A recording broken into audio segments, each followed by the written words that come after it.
बिस्मिल्लाहिर्रहमानिर्रहीम अस्सलाम वालेकुम वरहमतुल्लाहि वबरकातुहू। सऊदी अरब में कोरोना के 2532 नए मरीज़ों की तस्दीक।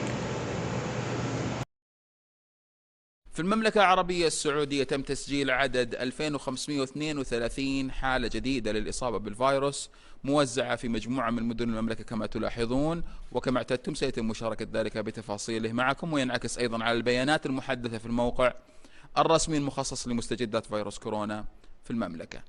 تفاصيل هذه الحالات الجديدة التي سجلت من حيث النسب الموزعة على الفئات: 27% سجلت فيما بين الإناث، 73% سجلت فيما بين الذكور، 10% كانت في فئة الأطفال، 87% كانت في البالغين، و3% سجلت في فئة 65 عاما فأكثر.